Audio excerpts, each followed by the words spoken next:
पुरानी पेंशन बहाली को लेकर कर्मचारी उतरे सड़कों पर। कर्मचारियों ने रैली निकालकर किया प्रदर्शन।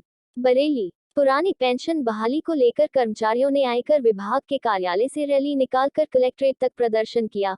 भारतीय रेलवे मजदूर यूनियन के प्रदेश अध्यक्ष बसंत लाल चतुर्वेदी और रविंद्र कुमार सिंह के नेतृत्व में प्रधानमंत्री को संबोधित जिलाधिकारी को ज्ञापन दिया। बसंत लाल चतुर्वेदी ने बताया, जब से पेंशन स्कीम में बदलाव किया गया है तब से केंद्र व राज्य सरकार कर्मचारी इसका विरोध करते चले आ रहे हैं।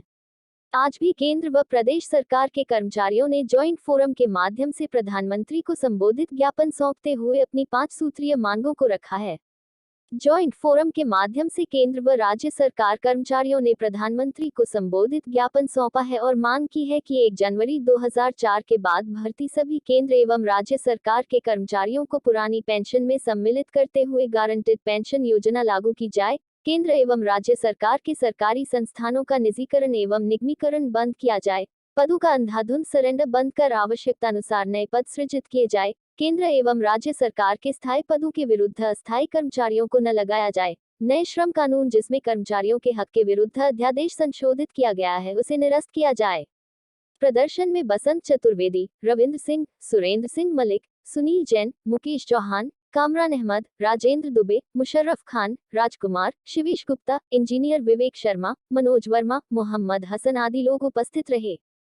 प्रथम मैं Ravindra Kumar Singh, confederation of central government employees and workers का स्टेट जनरल सेक्रेटरी और को convener of the joint forum Bareilly. साथियों, आज बहुत खुशी की बात है कि आज सब लोग आप लोग यहाँ इकट्ठा हैं और हमारे इस रैली को आप अपने इलेक्ट्रॉनिक मीडिया के माध्यम से पूरे देश को संचालित करने का काम कर रहे हैं। इसके लिए सर्वप्रथम मैं आपको बधाई देता हूँ। मुद्दा ये है कि आज हम पूरे हिंदुस्तान में आज 21 तारीख को सेंट्रल गवर्नमेंट, स्टेट गवर्नमेंट के एम्प्लॉयज सड़कों पर उतरे हैं। उसके पीछे एकमात्र उद्देश्य है कि हमें ओल्ड पेंशन स्कीम को लागू करना होगा।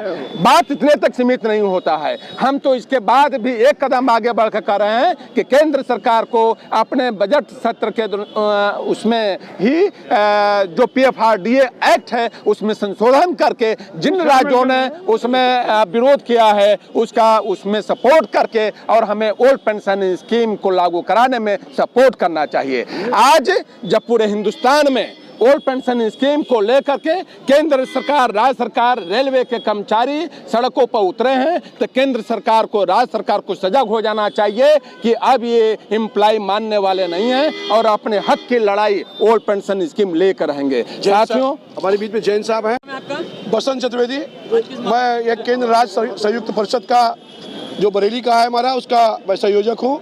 मेरे साथ में आज प्रदर्शन, आज ज्ञापन दिया है, एक ही मांग है और हमारी पुरानी पेंशन बहाल की जाए। जब आप जो है के विधायक, सांसद एक बार भी अगर संसद में एक दिन के लिए भी चले जाएंगे तो उन्हें पेंशन मिलेगी।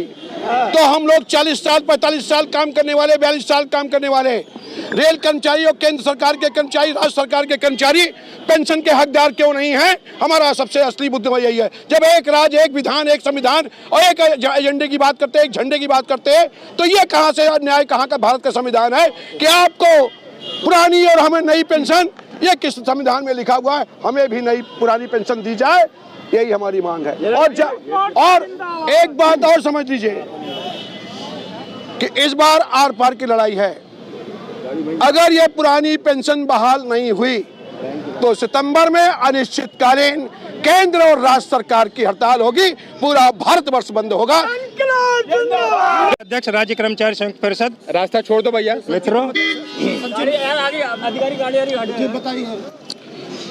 मित्रों, ये आज एक ही मुद्दे पर केंद्र और राज्य सरकार के कर्मचारियों का एक जॉइंट फोरम बना है, पुरानी पेंशन की बहाली।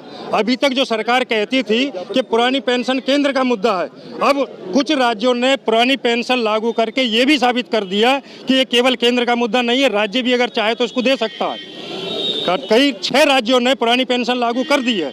अब तक जो सरकार कहती थी उसकी बात झूठी हो गई है और केंद्र सरकार और राज्य सरकार को अच्छा यही है कि वो 2024 के चुनाव से पहले पुरानी पेंशन सभी कर्मचारियों की बहाल कर दे, ये उसके लिए भी अच्छा है और हमारे लिए भी अच्छा है। वरना तो मोदी जी जो कहते हैं ना कि नई पेंशन बहुत दुर्भाग्यपूर्ण है, पुरानी पेंशन के जिन स्टेटों ने लागू की है उन्हें पता चल जाएगा कि उनका पीएम बनना ही देश के लिए दुर्भाग्यपूर्ण है। मित्रों, पुरानी पेंशन, जब कर्मचारी 30-35 साल 40 साल नौकरी करेगा तो उसे पुरानी पेंशन क्यों नहीं चाहिए? जब एक सांसद एक विधायक को पुरानी पेंशन मिल सकती है तो कर्मचारी को क्यों नहीं मिलेगी?